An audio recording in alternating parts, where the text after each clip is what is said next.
Tignan nyo to. Mas pinakunat dito, oh, yung kanyang down tube. Ayan. Mas pinakunat yung down tube dito. Ayan, oh. Meron pa siyang ganun sa loob. Gusto muna tayo sa kanyang frame. Yung frame nito is literal na pang gravel talaga, mailang. Kita-kita nyo yung frame geometry niyan. Yung binabicycle natin is kulay parang silver siya. Ayan, pero para siyang titanium, pero hindi. Alloy yan mga alien. Ayan. Sa kanyang down tube, nandito yung kanyang mismo model, Frontera. And sa top tube naman niya, nandito sa kanyang right side, yung mismo model niya, Grava 700. Kung mabasa nyo, Grava 700. Dito, sa top tube niya, simpleng design din. Nandito yung Fronterang word. And meron dito parang design siya na ano. Ayan, para siyang kadena. Ayan, tatlo. Yung ICM niya, meron siya sa left and right down tube. Ito yung FD, ito yung kanyang RD. Ito yung kanyang disc brake caliper sa likod. Ito yung usual talaga. Yung disc brake caliper talaga usual lang sa likod dyan. And tignan natin yung welding. Yung welding ito is hindi smooth welding, pero maganda na rin to kasi yung mga ganitong itsura, mga aliens, mas matibay ito compare doon sa mga smooth welding. Ayan. Head tube naman is a straight tube. Tignan yung logo ng Frontera. Ayan.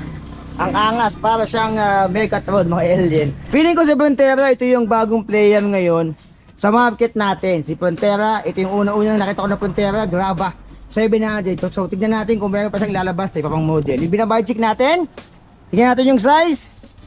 Walang nakalagay na size mga alien, pero yung ganito, mga medium size lang to. Ayan. Walang nakalagay na size, nakalagay dito 7C, Road 7C. Ayan, 700C. Sa kanyang C-tube naman, mayroon dito welding. Kaya kita-kita niya naman dito. Ito binabicycle natin, feeling ko medium size lang to. Wala sa libisibig niya nakalagay kung ano size niya, pero feeling ko nasa ano to, nasa 50. Yung mga ganitong gravel mga alien. And yung lagayan ng ulam, isang taraso lang dito sa kanyang down tube. And nakakalap type, syempre, yung ginamit na FD Ignite. Ayan. Ito is pang 9 speed. Ito yung tubay niya. And syempre, 50-34 pa rin to. Tulad ng ibang gravel yung pinagig natin. Bakal to syempre. Hindi siya napapalitan. Ayan. Hindi napapalitan yung 50-34 din niya, yung crank niya. And suling, yung ginamit dito. Medyo delikado to, suling. Ito yung ginagamit sa bahay, suling. Yung gas. Yung BB nito, malamang sa malamang. Sa silver na rin yung mga ganito, syempre. Ang bakal. Yung chain na ginamit, stock lang to. Tulad doon sa ibang gravel na binadjik natin. Ito yata yung bagong letters din, hindi parang tech team, tech power.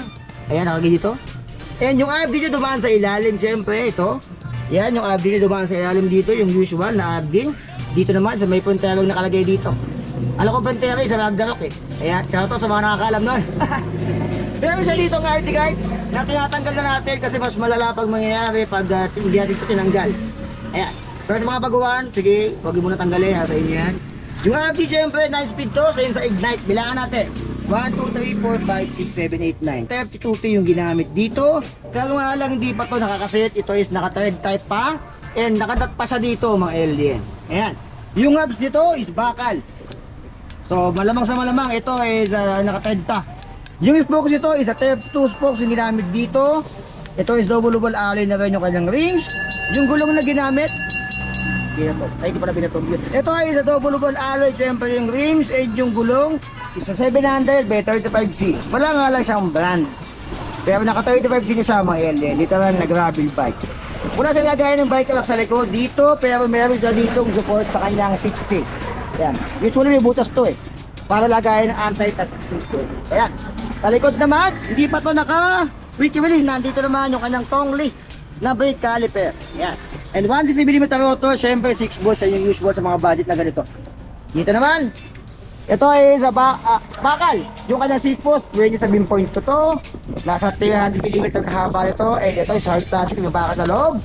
Ball bearing pa. And syempre bakal pa tong part na to. Yung railings, upuan niya is manipis, pero malambot-lambot na rin. Yung fork naman na ginamit dito, ito yung maganda dito. Alloy yung ginamit na fork. Kasi usual bakal to eh.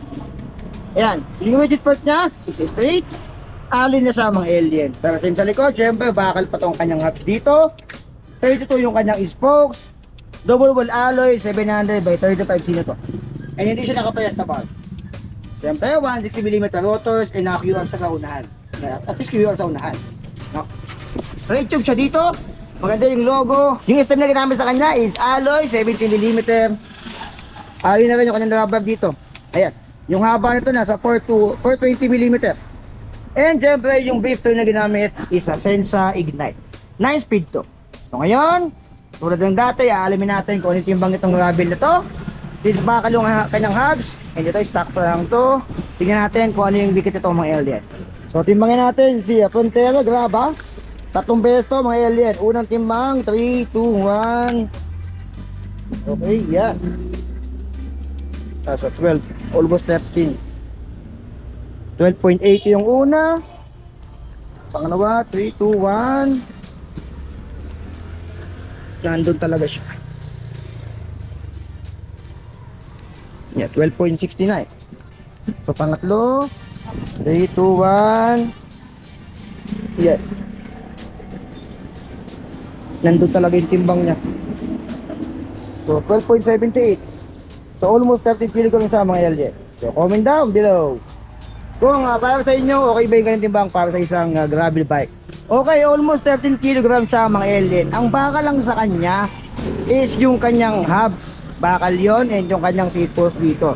Alloy na lahat. Ang maganda dito is alloy na yung kanyang port. Kasi usual sa mga budget is bakal pa yung kanilang port mga alien. So yan, ito is a 50-34, bakal pa to. And naka-Sensa Ignite.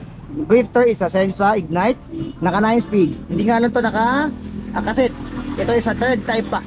So magkano nga ba ito mga alien dito kay budget bikes? Ang presyo nito is 12,500 pesos. So sa 12,500 mo, meron ka ng Frontera Graba. Tignan nyo ito.